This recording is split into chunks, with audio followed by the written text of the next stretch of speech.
और बिहार की जनता जो 14% रहकर वजीर आला बनना चाहता है।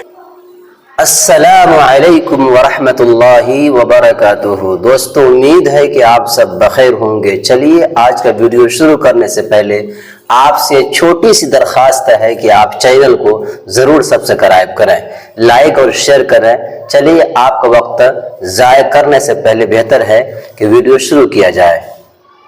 ये उसकी सोच है कि जिसके सर पे टोपी और दाढ़ी है उसको चरमपंथी कहता है, आतंकवादी कहता है।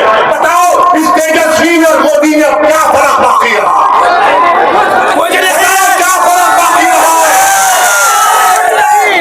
ये सब तो बोलेगा जिसके चेहरे पे दाढ़ी देखेगा, मोदी का भतीजा है, जिसके चेहरे पे टोपी देखेगा, कुर्ता पैजामा देखेगा, बोलेगा ये चरमपंथी है।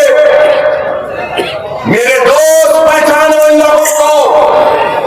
इलेक्शन आता जाता रहेगा, मगर याद रखो, अगर तुम सांप को दूध पिलाओगे, ये सांप इज़हार रस्मी को डस चुका है, कहीं ये कोचा दामन और सीमांचल की जनता को ना डसे। फैसला तुमको करना है, फैसला आपको करना है। और फिर ये तेजस्वी 8 सितंबर 2022 सीवान में एक 70 साल का बूढ़ा अपने पोते के साथ मस्जिद में नमाज पढ़ रहा है। मस्जिद में नमाज पढ़ रहा है, गड़बड़ हो गई। पुलिस ने 70 साल के बूढ़े को गिरफ्तार करके जेल भिजा दिया। आपको बता रहा हूं, तेजस्वी उप मुख्यमंत्री है। 2 दिन तक ये बच्चा पुलिस स्टेशन में रहा। उस बच्चे की मां पुलिस स्टेशन के बाहर खड़े रहकर रो कर पुकार रही थी, मेरा बच्चा 13 साल का नहीं है, ये बर्थ सर्टिफिकेट है 8 साल का। कौन गया फरोली मान गया दौड़कर? इस जालिम तेजस्वी ने क्या किया? उस 8 साल के बच्चे को जेल भिजा दी। कानून ये बोलता है जो 15-16 साल के होते हैं उनको अलग जेल होती है। आप सोचो थोड़ी देर के लिए, अगर आपका बेटा होता 8 साल का होता तो 2 दिन अपनी माँ बाप के बगैर पुलिस स्टेशन में था, 4 दिन जेल में था बड़े बड़े खातिरों के साथ। मैं जब सोचता हूं मेरे रोंगटे खड़े हो जाते। तुम उप मुख्यमंत्री थे, 7 दिन के बाद वो बच्चे को बेल हुई और लोग बोलते ओवैसी क्या करेगा? अरे ओवैसी कुछ नहीं करा, मगर कम से कम एक कुत्ते की तरह पुकार रहा था, मेरा बेटा है, छोड़ो छोड़ो छोड़ो। तुम तो कुर्सी पर बैठे थे, तुमसे उठना भी नहीं हो सका। क्या फायदा इन लोगों को इख्तियार की कुर्सियों पर बैठाने का, जब एक 8 साल का बच्चा 7 दिन के लिए अपनी मां से महरूम हो गया। अब तेजस्वी एक लफ्ज नहीं बोल सके। आज तेजस्वी कहता है ओवैसी एक्सट्रीमिस्ट है, चरमपंथी है। तेजस्वी सुनो, तुम कभी बाबा साहेब अम्बेडकर का संविधान पढ़ ही नहीं सकते, मुझे मालूम।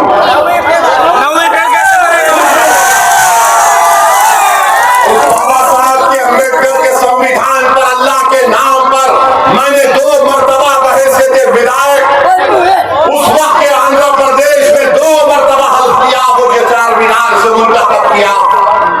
5 मरतबा मुझको हैदराबाद की आवाम ने विधायक मुंतखब किया। मैं बाबा साहब के संविधान पर हाथ रखकर अल्लाह के नाम पर हल्फ किया। याद रखो तेजस्वी, तुम मुझे चरमपंथी आतंकवादी कहकर तुमने कोचा दामन और सीमांचल की जनता की तौहीन की है। तुमने हैदराबाद, तेलंगाना, महाराष्ट्र, उत्तर प्रदेश की जनता की तौहीन की है।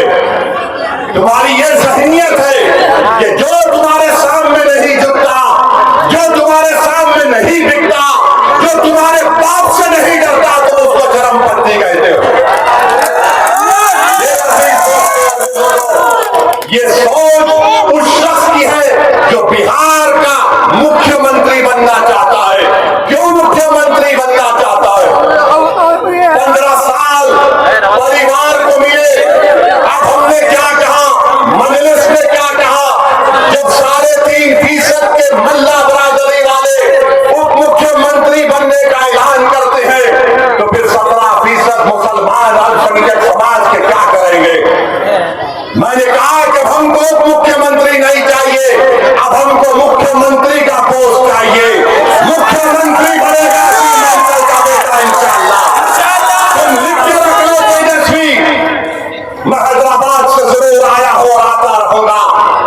सीमांचल का बेटा मुख्यमंत्री बनेगा।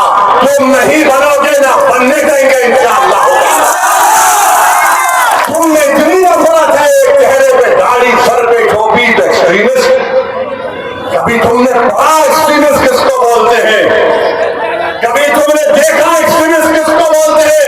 अरे सुन तेजस्वी, जब भारत को जरूरत पड़ी पाकिस्तान के आतंकवाद के बुज़दिलाना हमले पहलगाम के बाद, तो जब मैंने भारत के पक्ष में बोलना शुरू किया तो पाकिस्तान के जालिम लोग बोल रहे थे कि भारत में तो ऐसी है जो चरमपंथी है। तो मालूम हुआ पाकिस्तान के लोगों की जबान अब तेजस्वी बोल रहा है। पाकिस्तान में तो दहशतगर्द बैठे हैं जिन्होंने हमारे 26 भारत के नागरिक को मारा क्योंकि वो हिंदू थे।